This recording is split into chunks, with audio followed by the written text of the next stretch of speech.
Ooh, I like that. Ooh, I like that.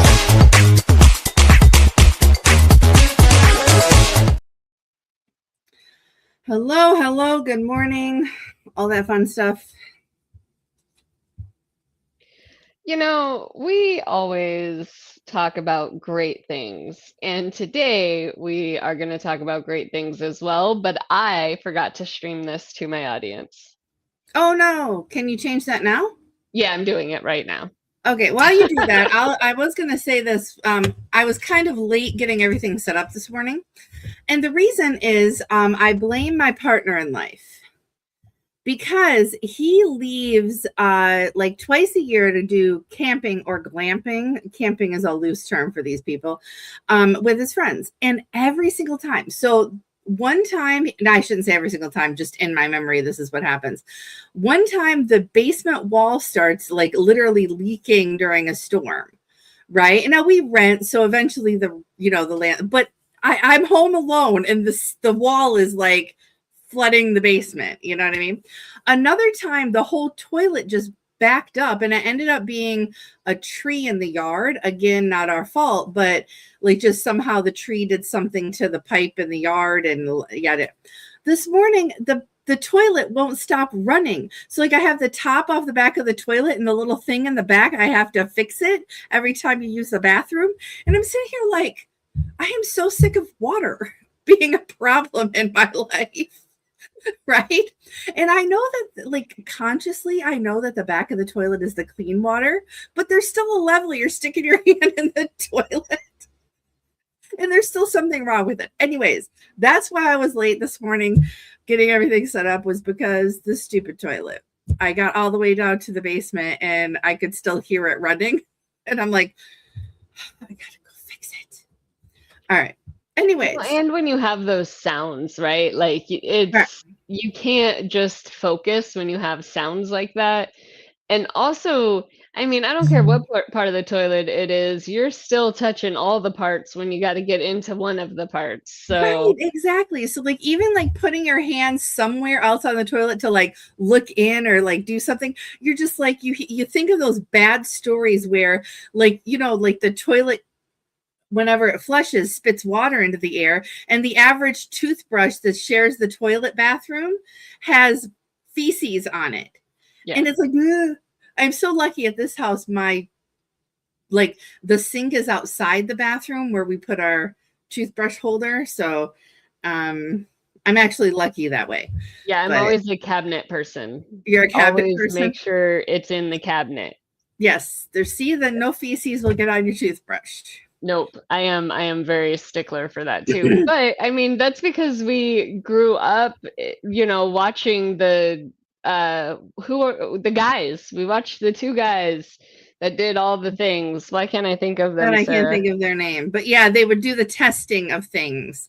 Like, is that real? The Mythbusters. Mythbusters, there we go. Yeah, but what were their names? I can't think of it. Somebody will tell us. Dom will watch later and let us know. Oh, are you going to Google it? Yep. It is Peter Rees. Oh, wow. It says created by Peter Rees, but doesn't give me the people. Yeah, I probably wouldn't know their names anyways at this point. But yeah, remember they would be like, they would test all the things that we thought we wanted to know.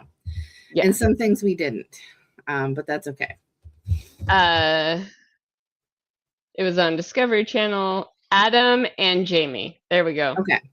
Adam Savage and Jamie Heyman. So great.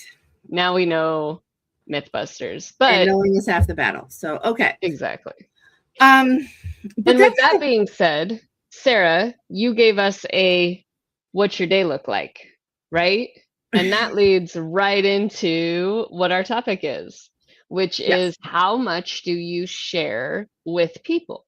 Because you did a really good I wanted to say subreddit, and that is not right. Substack. Yes. Subreddit is a completely different thing. You should go check those out too. But yeah, it's when do you share things? And by the way, this Substack isn't until tomorrow. Okay. I think. So anyway, but it doesn't matter. The amount of people that'll watch this today, I'm not giving you any like inside baseball into my Substack, but so when people ask me how I am, right? You're on a call, you're meeting somebody, maybe not for the first time, but maybe then like, how's your day going? Or you're even meeting somebody like they're an acquaintance online, not a person you know. If they ask me how I am, my first reaction is no major complaints on my end. How are you? Because that's validly true, right? I got on this call, complained a little bit about the toilet upstairs and, different things. But really and truly, that's a first world problem. There are no major complaints. I have a toilet that works. I just got to jiggle something. And, there's a third of the world that doesn't even have that. Okay. And I get that. So in my mind, my problems are not that big. So I think people don't want to know about them.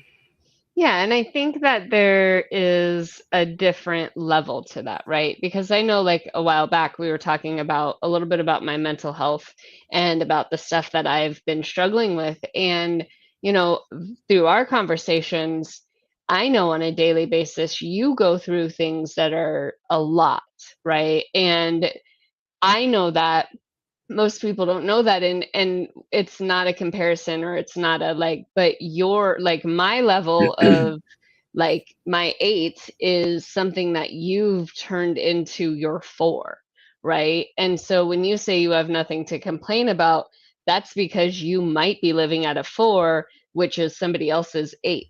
And I think that that understanding in the world, because we do downplay what are we going through and how our day is, it gets lost because people Sure. aren't fully aware of where are you staying. You have you help support a autistic child, and Sure. I know a few people who help support autistic children, and all of those levels are different levels, right? Different attention, different things. And when you say, oh yeah, nothing to complain about, but I had all of these things with my autistic child, right? Or I had my kid's moving out, and I got Yeah. to figure out all the things that he needs for his apartment, right? And so when we downplay those things, other people don't have relatable stories. Yeah, and I agree. And I do have to say, like, there is a barrier in my head that is probably not valid. And just so you know, we all have barriers in our head that we put up because we think someone else is feeling a way, or we think people will react away. So I do know that this next story is kind of like that. But let's go with Brittany comes, onto a call and she's like, yeah, you know what? A dog threw me off my bike and I ruined my knee. Okay. So just so you guys know, this happened. So we're just going to leave that go for another time if you don't know that story. But if I'm like, oh, wow, that's a crazy story, here's mine, I feel like I'm one-upping. Does that make sense? Like, or dismissing your problem. And I never want somebody to feel like that. And a lot of times, especially when I've talked about my health, or even like, because that's a bad situation, right?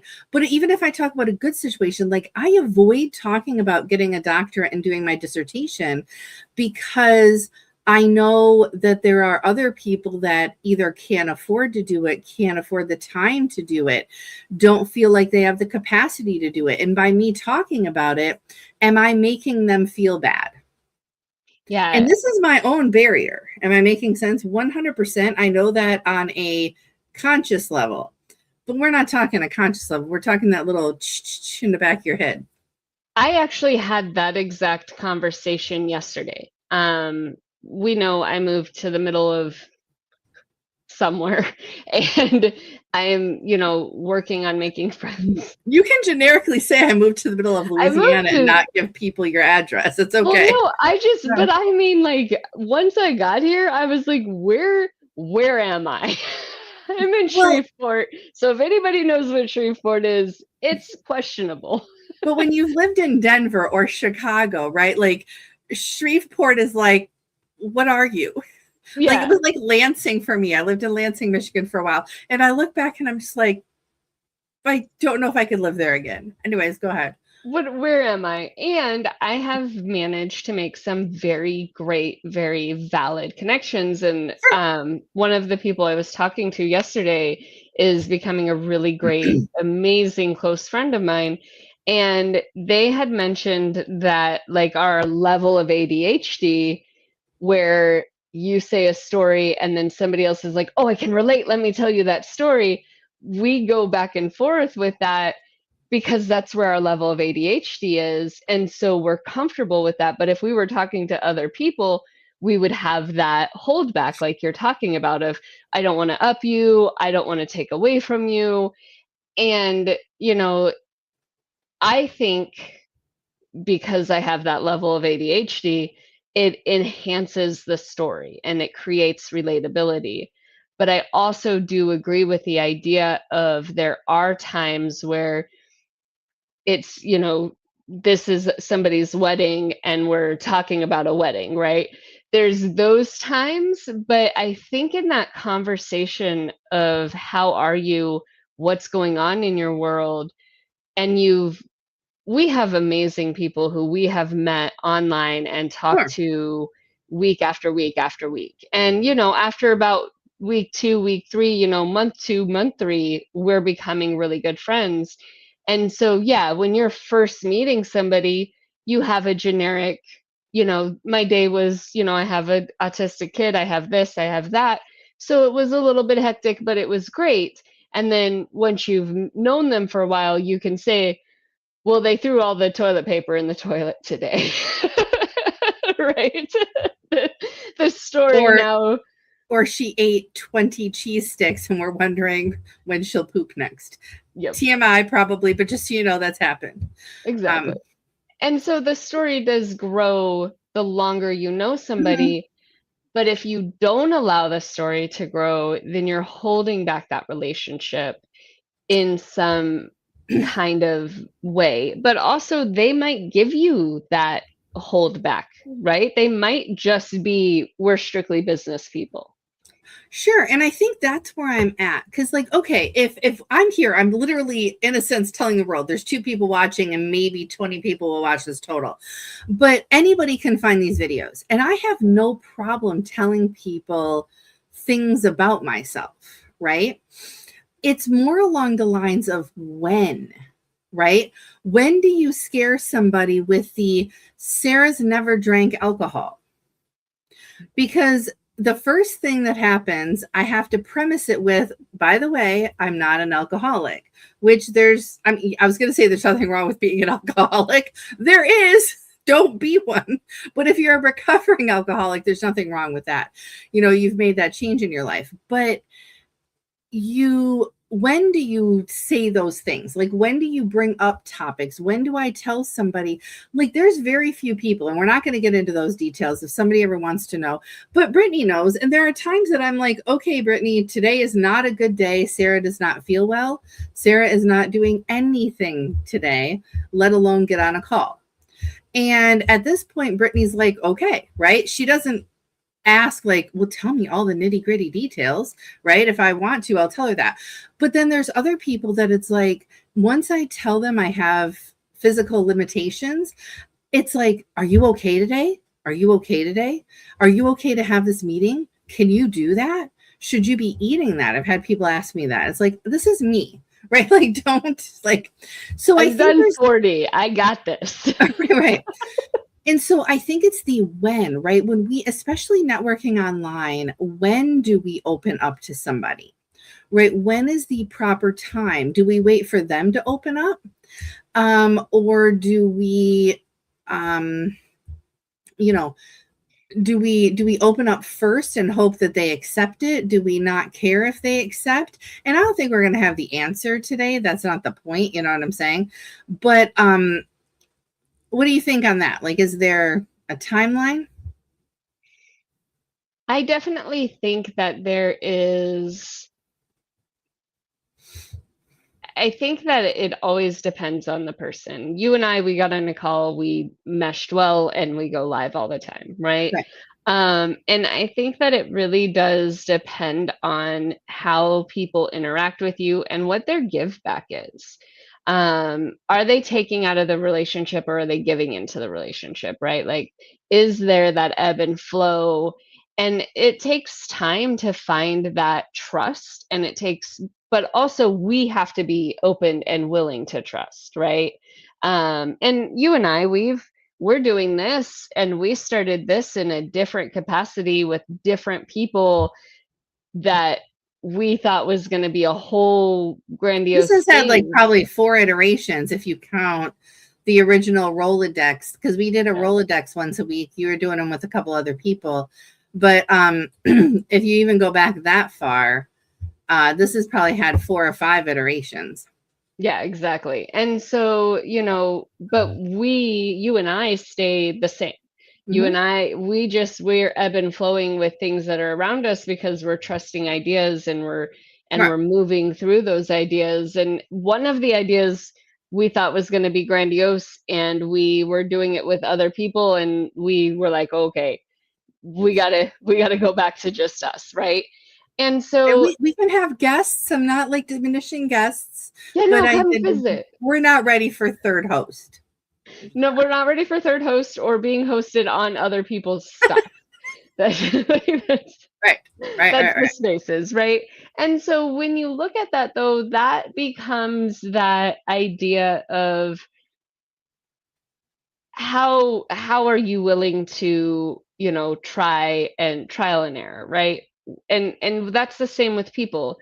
You can tell somebody something early and they might show you some colors and you're like, oh, right? Or they might just mesh well and it might blend well and you might just be able to go through that way.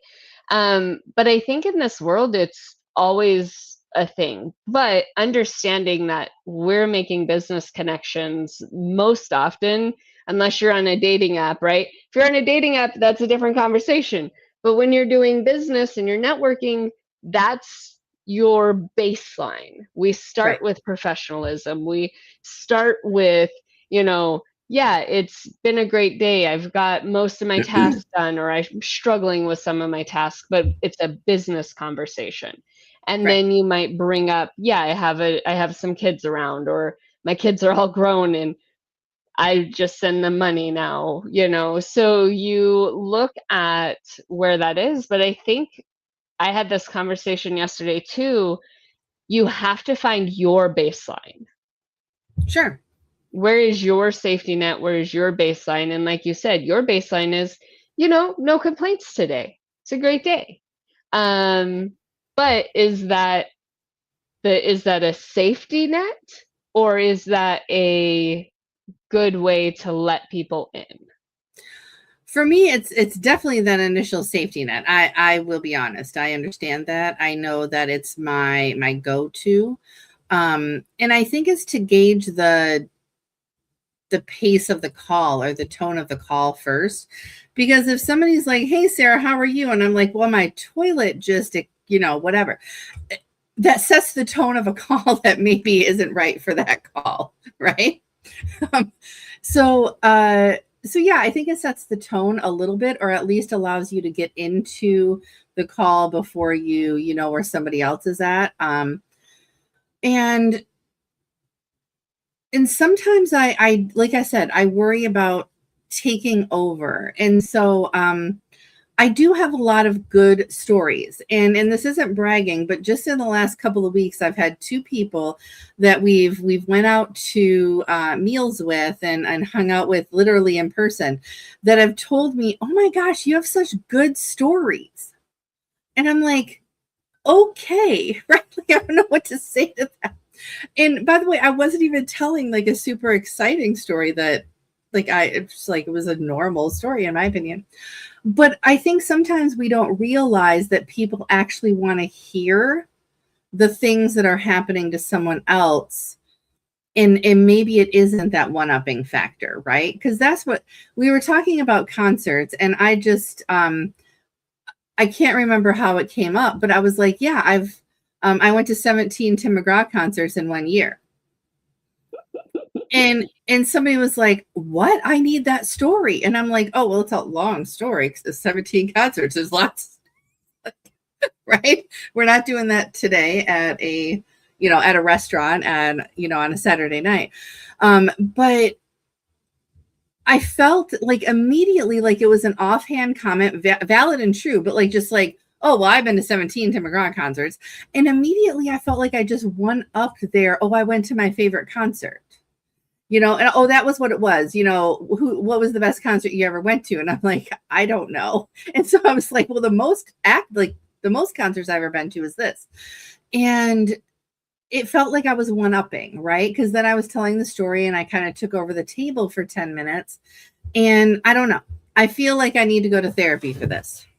Well, I think as somebody who sits with you in a live, moving, working space consistently, it's always good because you're always filling a void that sometimes shows up. And it's not you are like, oh, there's a void and I'm going to say something. There's conversation and your experience adds to the situation.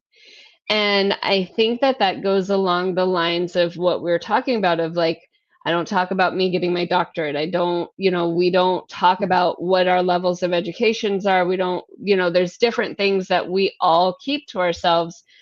But the level of experience, we were talking a few weeks ago where when you work with people and they belittle you because you don't have that experience, right? Or you don't have those worked hours, when we're not able to talk about our experiences and exchange those conversations in a safe space, then everybody is kept at different levels, as well as maybe idealized sometimes because they're not sharing as much. And so you're like, well, what are you hiding, right? What do you've got over there? And so I do think that there is that differential of my experience adds to the conversation. My experience creates more conversation because Sarah, Right. half of your stories, there's like 6 other subreddits to it, not to go back to subreddit, but there are. It's the word of the day. It's the word of the day. Yeah. And so we're able to have more conversations and we're able to expand and people are able to take that experience and then share their experience. And so I personally think it's great. I'm we've talked about my mental health on here. We've talked about all kinds of things. I'm the biggest open book on the planet. I don't know how to shut up. And it can be a stranger. It can be somebody I've known for years. I'll tell you the same. You ask me a question, I'll tell you the same thing over and over. But it's detrimental and it's a safe space depending on where you're at. And there is a spectrum for sure. Yes. So I think my takeaway from this is, or not my takeaway, what I think people should take away is find the places that you feel comfortable to tell all the stories to, right? And don't be afraid to find those people online. And some of the people that know so many of my stories, I've never even met in person. And if you're watching this far, you probably know Brittany and I, and you know that we have never been in the same room with each other. And we have known each other for, am I saying 3 years or is it more than that now? I think we're almost on to 4. We got to be on to 4. Okay. We should go look somewhere when we first connected. Yeah. But yeah. Find those places and find the people that you can say more than, I'm okay today, or, whatever the wording is. Find those people that you're all right with starting a conversation. Oh my God, my toilet just exploded. And that's why I was late for the call, right? Find if you're working with people or engaging with people that you can't say the normal life things to, I'm not entirely sure they're the people that you're going to build long-term collaborations or partnerships with. I'm not saying they're not going to buy your stuff. I'm not saying they can't be a client.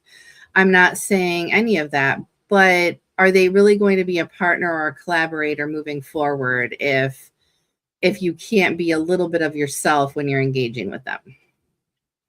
Exactly. And I think that also goes into that space of April 12th, 2023. Okay. So a little over 3 years. Yeah. Okay. I think that goes into that space though of what are you building, right? That foundation that you're building, that, and when you're talking to people, there are people who are like just your social media people. So maybe they just need to know that. But if they're your social media people, they need to know a little bit more about you because they have to represent you, right? Right. If they're your accountant, they know everything about you. And you didn't have to tell them anything. And if they don't, you're lying to your accountant. So Yeah, make sure that you exactly. give them everything. So really, I get it. There's places and there's different ways, but to make your day a day where you don't have to hide and Mhm. where you can feel like you had a conversation of your true self, do that. Be at a level of your comfort. And some people aren't comfortable sharing everything, but that go to therapy. go, go to therapy. That should be If how we you're, end all of our talks. If yeah, you haven't thought about it, go to therapy. right. If you're an oversharer or undersharer, go to therapy because there is an in between. If you're a human and have never been to therapy, go to therapy. That should be the rule right there. Are you a human? Yes. Have you ever been to therapy? No. Go to therapy. It should be just And when's the last time? Because right. If it's been more than 6 months, you probably need therapy again. Yeah. Okay. Exactly. We're being stupid. We're saying everyone has something they should talk to people about. And if you don't have a person in your life that's able to help you walk through that, find somebody that can. Make connections. Yeah. In business, in work, make connections. It's really important. And hold your ground. That's what's important, is holding your ground and being able to make those connections. But don't feel, you should never be sorry for what you said, right? Unless you're like hurting somebody. I'm just saying, like, when you're Right. If being what you said honest. is an ism, it was Yeah. bad. But other than that, you should not be afraid of what you're saying. I was like, wait, hold on. Right. Well, this is like earlier when I was like, well, there's nothing wrong with being an alcoholic. Well, there is. But if you're a recovering one, you're fine. Don't be afraid as long as whatever you're saying is not an ism. Yeah, exactly. So we love all of you, and we're very grateful that you guys watch us. And Sarah and I come up with topics all the time. If you have some for us, throw them in the comments so that we can Yeah. If you just chat. want our opinion on something. What? Oh my goodness. Last week, just so everybody knows, last week, Dominic, who Sarah always is like, hey, if you're watching, when you watch this, tell us. Dominic made the most beautiful post off of last week. Yes, I saw that. I was tagged in it. And I would be remiss if I did not say that it was a beautiful post. And so if you guys missed last week, we were talking about experiences. And Dominic took that to the next level of his everyday coffee is an experience for himself. And how sometimes we take those things for granted, right? And so people are like, oh, you spend $5 on your coffee every day. Yeah, I kind of do. I get out of my house. I get out of my comfort zone. I engage with people. I engage with the world, and I see the sun. There's people I text. I'm like, it's beautiful outside, and they're like, oh, I didn't look yet because I live in Louisiana and nobody wants to go outside. So well, bugs will carry you away. Like you have to like take a knife out with you to like get the mosquitoes. I had a spider the size of my hand in my house the other day. Okay. Well, again, talking about Dom, he can relate. He lives in Australia. The spiders over there are the size of your hand. Yeah. So, but all of those things, you know, let us know what you guys think, because we love getting some feedback. And that was a beautiful, thank you, Dom, because that was a beautiful message. And thanks for tagging us and letting us know. And yeah. It was. All right. Any last thoughts? Nope. I am Brittany with Biz Storming, and that is Sarah. She's going to tell you who she is. I am Sarah with Off the Beaten Path Consulting, so feel free to check me out. This is live a few places. Brittany's is live a few places. She actually puts her crap over there in the chat section. All of that stuff is so out of date. I don't. Your website still exists, so that one does exist, but the Skylar Network is so out of date. Okay, well, don't go to the Skylar Network. Look at the rest of it. But yeah, everybody have a good week. We will see you next Wednesday. Next Wednesday, though, really quick before we go, will be the one before the 4th of July. It'll be July 1, and the 4th is on Saturday. So I had to look at a calendar. That's what I was looking at. So maybe I don't necessarily want to get political like with 4th of July or whatever, but I think let's talk about independence and what that looks like with your life and your business. Yeah, I love that idea. Independence sounds phenomenal. So I am down for that. All right. See you later, everybody. Have a great